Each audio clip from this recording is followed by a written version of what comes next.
What's up, guys? Welcome back to the channel and some more SPQR coverage and part of our series here where we're going back and looking at all the factions and seeing what is new in the revised edition.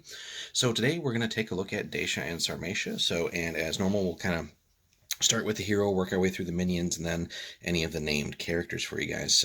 Again, we're going to got both books side by side here. Again, this is the new one where we're primarily going to be focused, but I'll kind of walk you guys through and let you know what has changed. So stat-wise on the hero, 5-point discount for the base cost from before down to 40 from 45. Other stats, let's see here real quick. Everything has stayed the same there. Options, though, there's definitely lots of little changes here in the gear. So the large shield has gone up 3 points to 8. Scale armor has gone from 7 to 12. So right off the bat there, just for some of the common equipment choices, yeah, you got that 5-point base discount, but your gear has, some of the gear has gone up significantly. So in that sense, you're going to be kind of right back to where you were previously. The chainmail shirt has gone up a single point. The helmet has gone up another point as well. Short spear has gone up a point, and long spear has gone up 3 points. So the dagger has stayed at 2, but again, honestly, if you're putting a dagger on a hero, you're kind of doing it wrong. The two-handed sword, which is really the Falx, that has actually come down 3 points, so those are always nasty and a great choice, especially for this faction. So still well worth taking, especially with the discount now. Regular sword has decreased a point. The sling has gone up 3 points to 8. The horse has come down 10 points. So again, with this being one of the better cavalry factions with all the cataphracts, so certainly having a mounted hero or two, depending on the size of your game, is definitely well worth considering. So 10-point discount on the horse is great. And then barding has seen a huge drop, down 14 points to 6 denarii from 20 initially. So that's pretty huge. And then the Falx has essentially stayed the same here. So although again, well, actually I should say has changed slightly just because the parry mechanic is gone.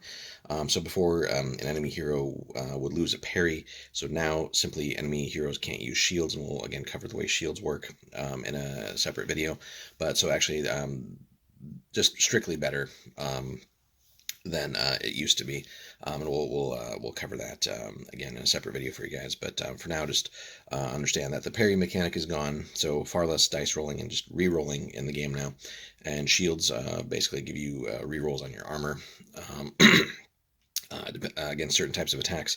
So just being able to negate that is great. Anytime you can just ignore something that the opponent has and has spent points on, it's a good deal. So in that sense, well worth considering the two-handed sword for most of your melee-focused heroes here with the faction.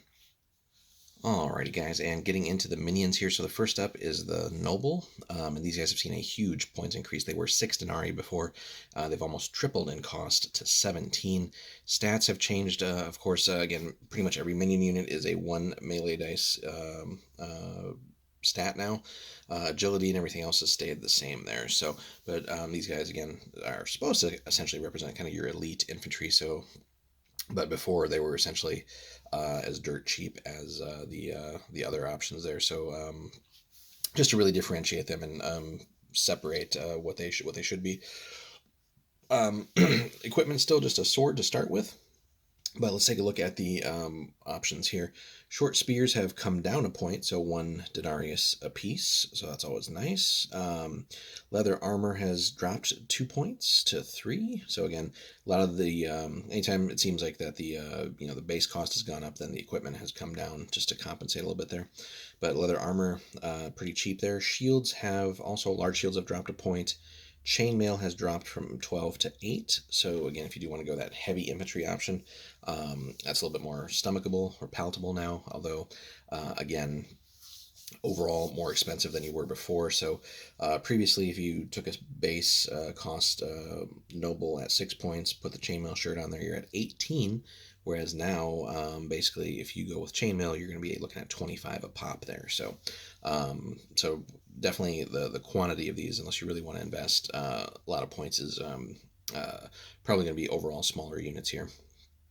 Helmets have been a new option, actually. Oh, no, sorry, they were previously there. So helmets were 2 points before, those have gone up 1.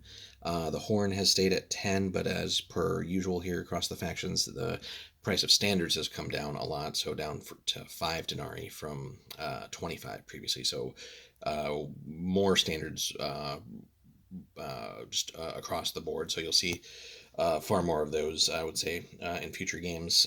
It's just much easier to afford than before. Strength in numbers has changed as well, just because before it kind of went off of if you had 10 or more, and then if you had 20 or more, the bonus increased. So now it's just a straight up bonus as long as you're a large unit, which is a great change. You do lose out on some of that upper end if you do have the huge units, but it's just nice to remember.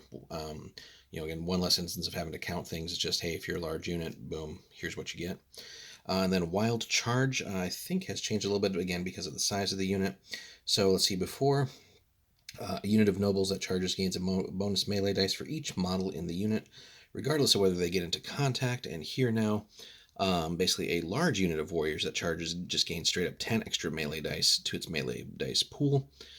If the nobles charge 2 or more separate units, then the 10 extra dice is divided basically however you want. So again, another great instance there of not having to count and kind of finagle things as far as making sure you get as much into base contact or not. It's just, hey, if you get that charge off and get into contact, 10 extra dice, which is pretty dang sweet overall. So really loving those kind of changes there. Just simplifies things and just makes a nice block or bulk number there for you guys. So nobles overall pretty damn good still. Really liking the fact that they are a little bit more elite now in that sense, just for the point cost. But again, don't let the fact that they've lost a melee dice kind of make it seem crappy to you. Everything is essentially lost a melee dice, so they're still kind of on par before. The still +2 melee, so still right there with some of the better melee units. It just depends on how you want to approach the armor situation with them, really, and what else you might want to do on the weapon side there. So certainly the shield is probably a good investment, but again, pretty much any upgrade is really going to take you over 20 points. And again, keep in mind, swords don't parry anymore, so that whole thing is gone, that mechanic. But that being said, there's an argument for short spears now with the way that reach is factored in. We'll again cover that in a separate video on weapons and equipment and all that. But overall, it's still a good unit in this army. It's just the fact that, again, just the overall points increase here is going to, I think, limit a little bit some of the unit sizes that you can afford. It is nice to basically still have that wild charge ability and just that just straight up number of just 10 extra dice as long as you do have the large unit. That being said, I feel like they probably could have used something else just to sort of buff them a little bit more. Maybe something on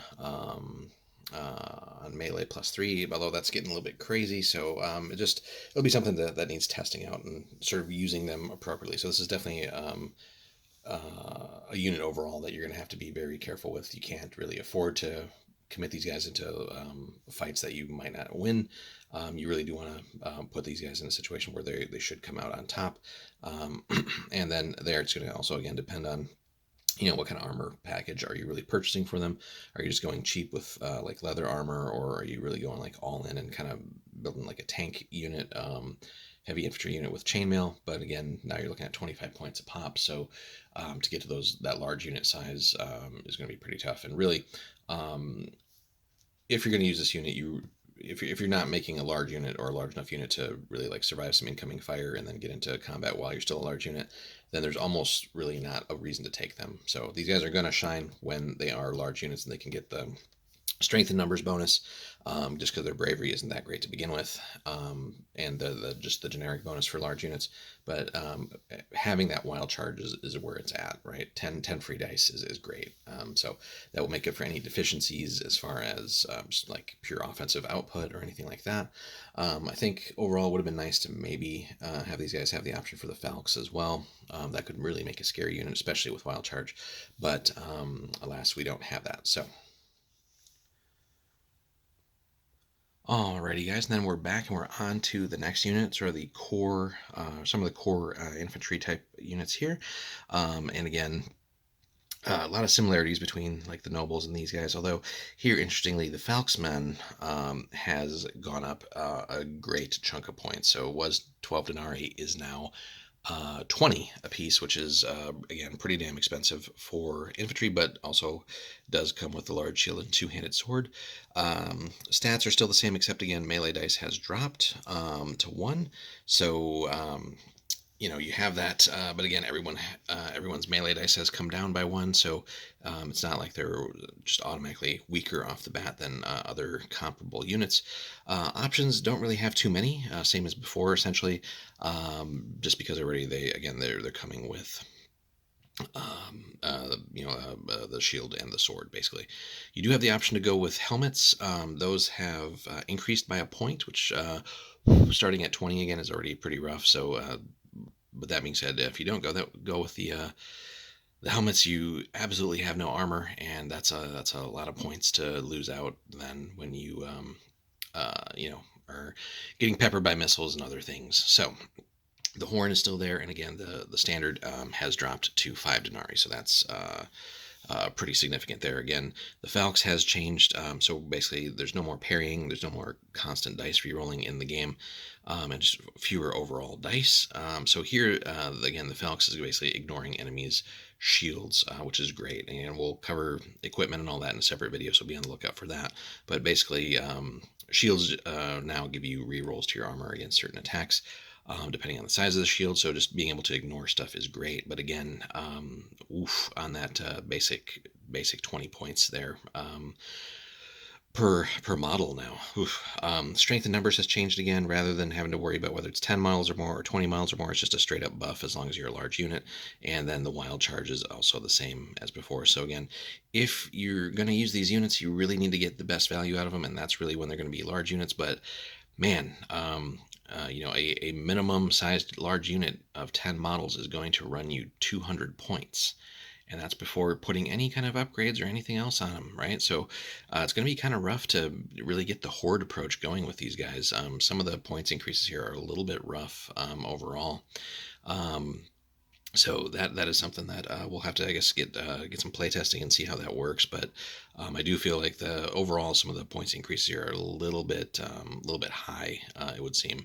But hopefully with the way the two-handed sword works and the Falx and all that, certainly hopefully that these guys make up for that in just sheer offensive output for you.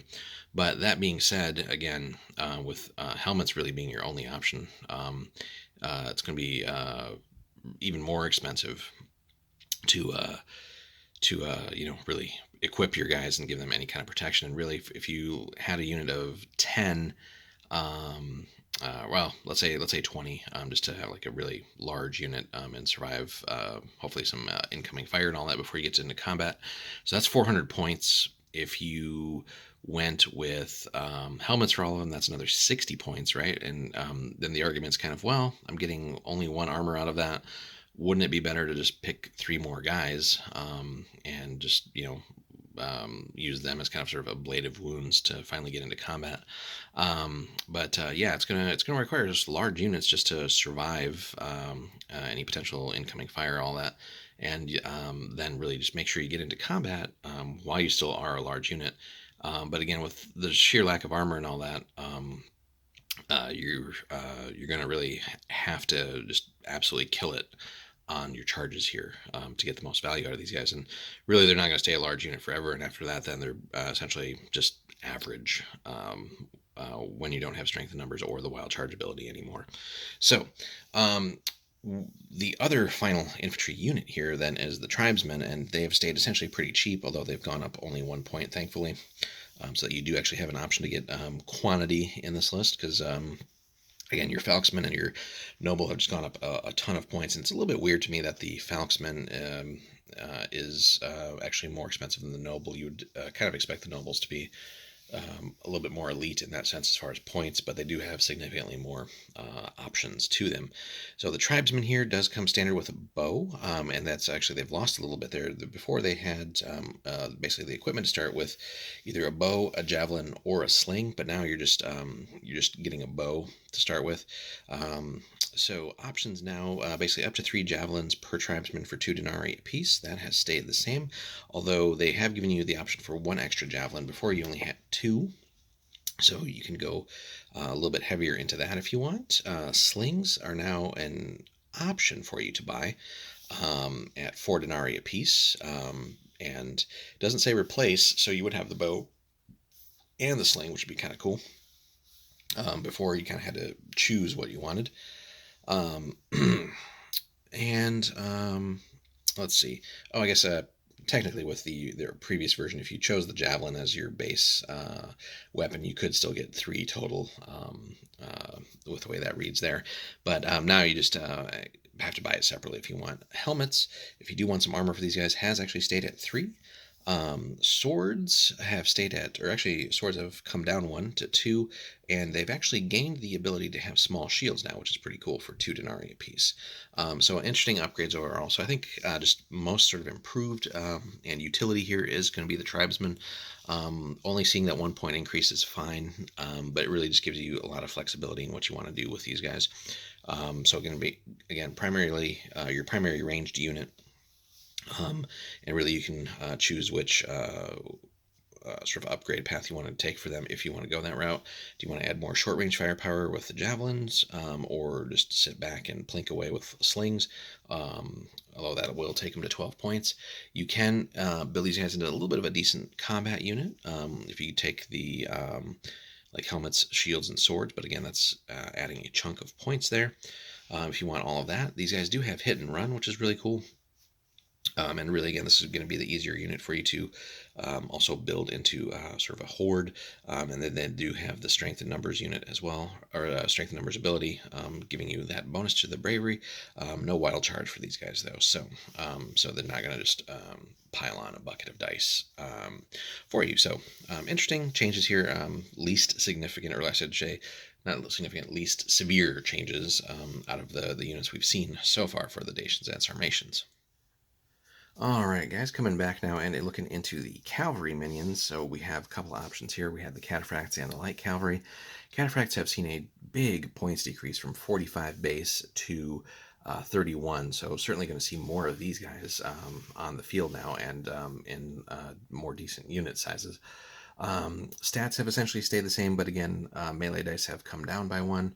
And then armor has been fixed because, again, the horse does not provide just a straight-up armor bonus anymore. So the armor there, you have the scale armor with the barding, and that's getting you to the +3.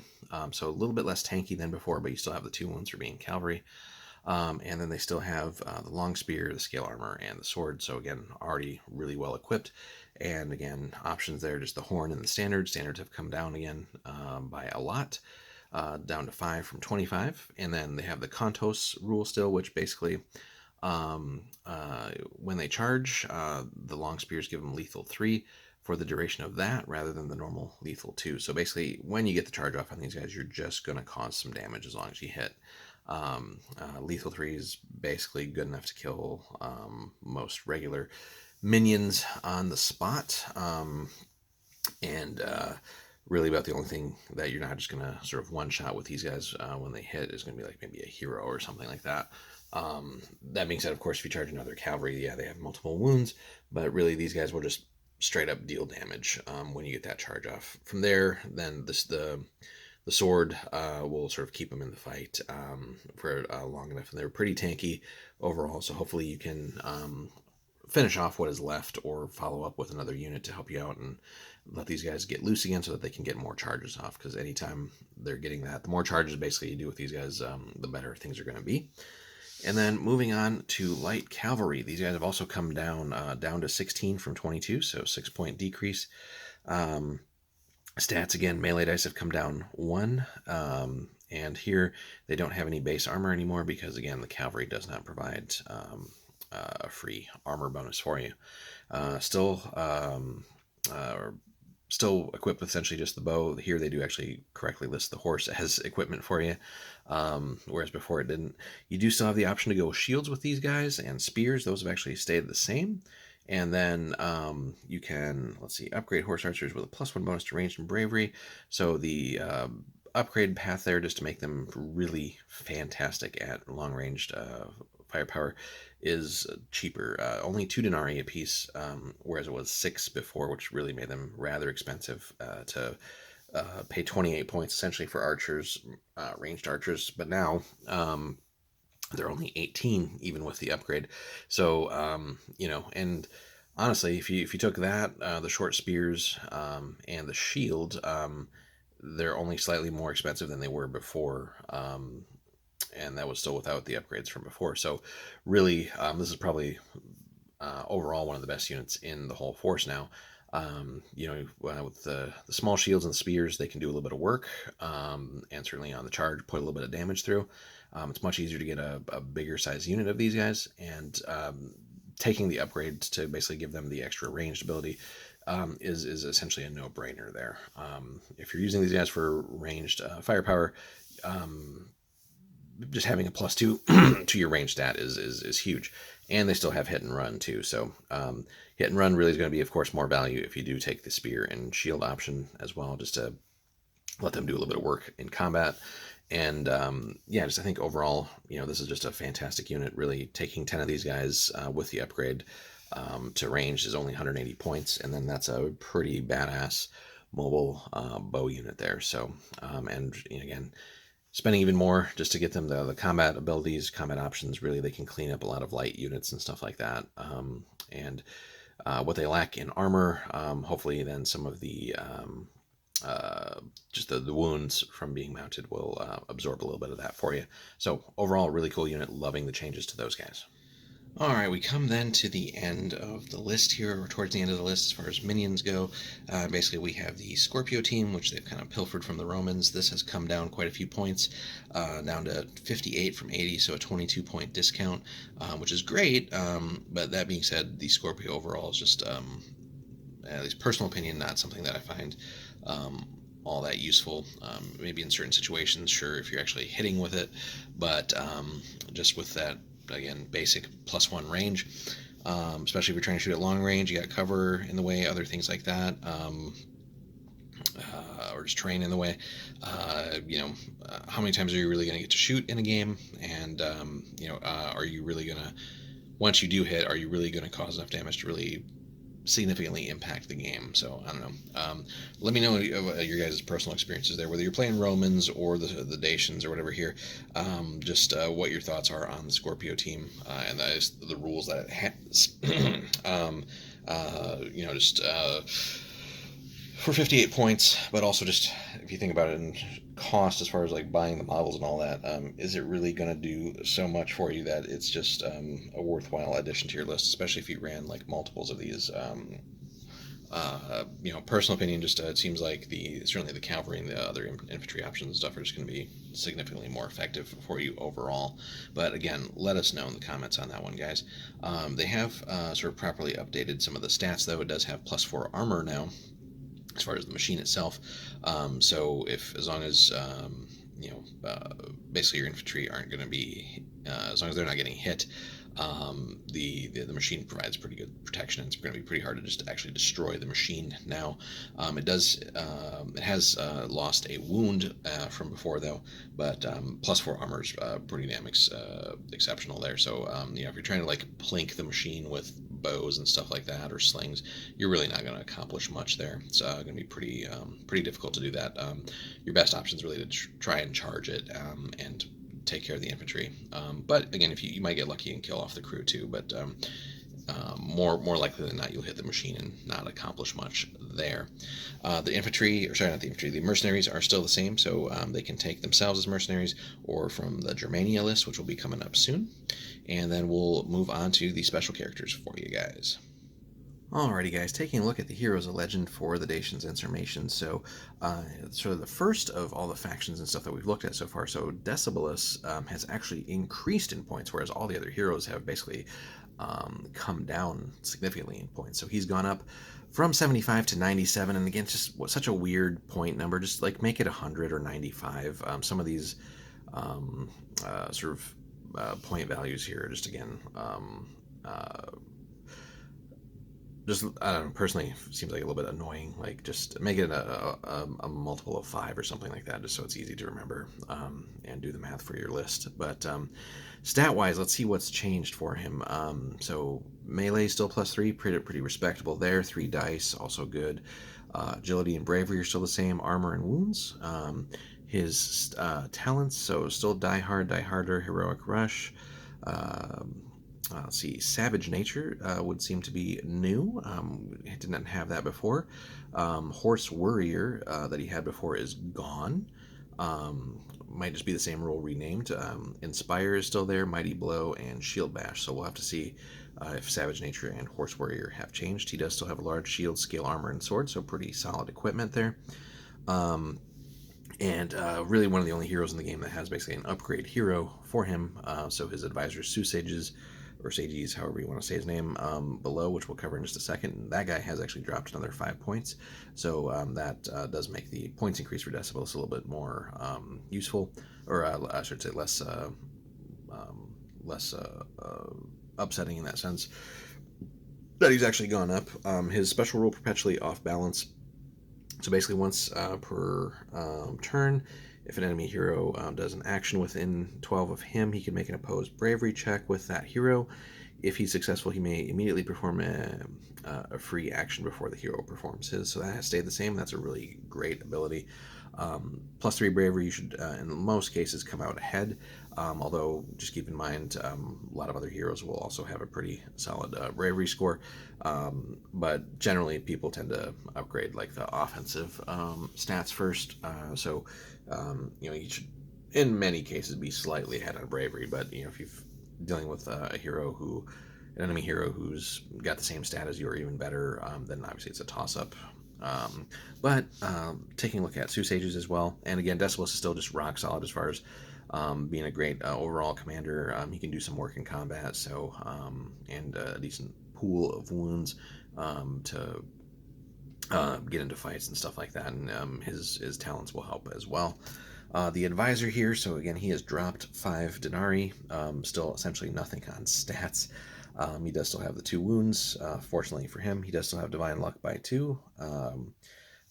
No equipment, whereas before he had actually a large shield, scale armor, and a sword, which of course the model doesn't reflect, but basically that is all gone now, so he is very, very vulnerable. He does have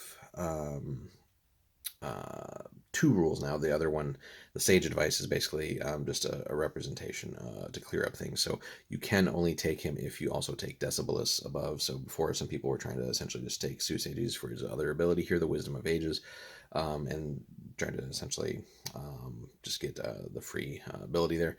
Or not quite free, but discount ability here.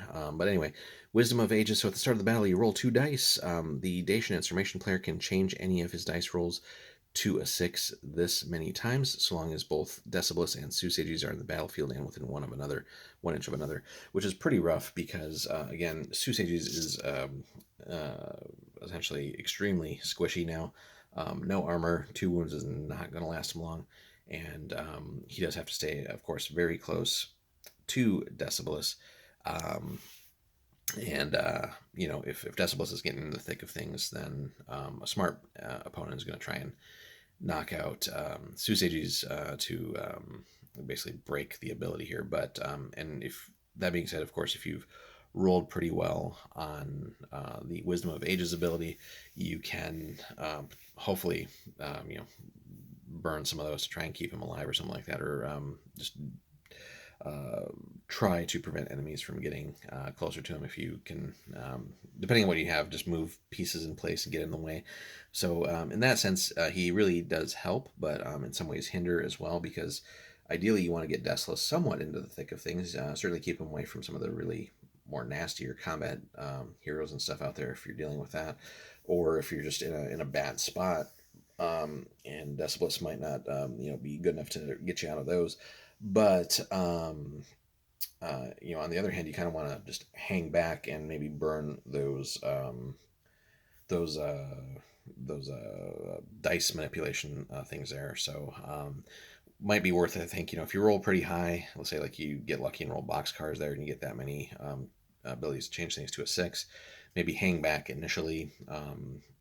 Use those just as much as you can to really just push through damage or whatever else it might be, and then essentially once you've burned up all of Susage's rerolls, then honestly it doesn't really matter if he dies. So at that point, then you can kind of turn Decibelus loose and put that work in. So overall, some interesting changes to the Dacians and Sarmatians. Again, a lot of point increases for the infantry. So it's going to be a little bit harder to really build up the horde aspect of the list there. But they still have essentially those the infantry, the nobles, and the Falxmen are really geared towards being in large units. So it's going to be very pricey to achieve that. But on the other hand, the cavalry arm of the list has really gotten better, significantly cheaper cataphracts, and again, the sort of the mobile mounted archer unit is just fantastic. Even if you go all in on the upgrades for it, it's still a hell of a deal. So it's just it'll really take some, I think, rethinking on how you want to approach this list and how you want to build your heroes and what talents and everything you want to take. Decibelus getting a point increase really isn't that big of a deal. He was really good before at 75 points, almost too good. So I can kind of see the reason for bumping him up. Again, I'd rather just see it at 95 or 100 points. Just keep the numbers nice and simple here. 97 is just, again, kind of annoying.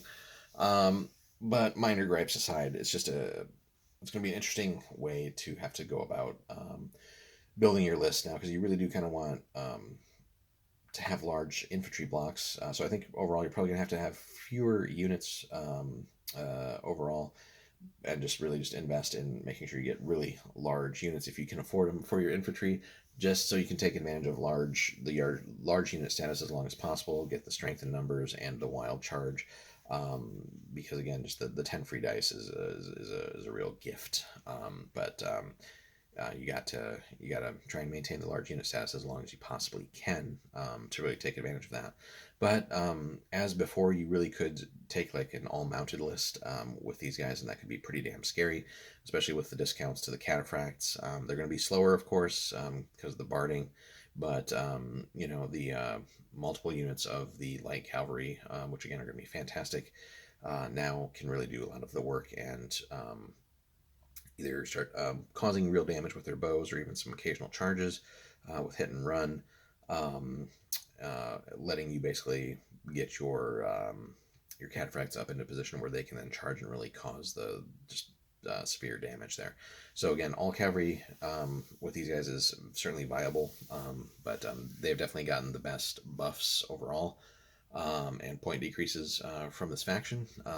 The infantry again are just going to really take some serious thinking and tinkering with points, upgrades, and all that stuff, and whatever talents your heroes have to get the most out of them. Just because again, things have point costs have significantly risen for the two main infantry units there. So as always, guys, let us know your thoughts on the Dacians and Sarmatians and just what you think of the changes so far with the new edition of SPQR. Again, look for other videos in our faction review series here that we're covering, equipment, talents, and all that. Those will all be coming out soon, and probably should be out hopefully within just a little bit of you guys watching this one. So let us know again what you guys think, for those who've played Dacians and Sarmatians, or if you played against them, what maybe scares you from some of the changes here. And if you could also hit that like and subscribe button for us, that of course helps the channel continue to grow.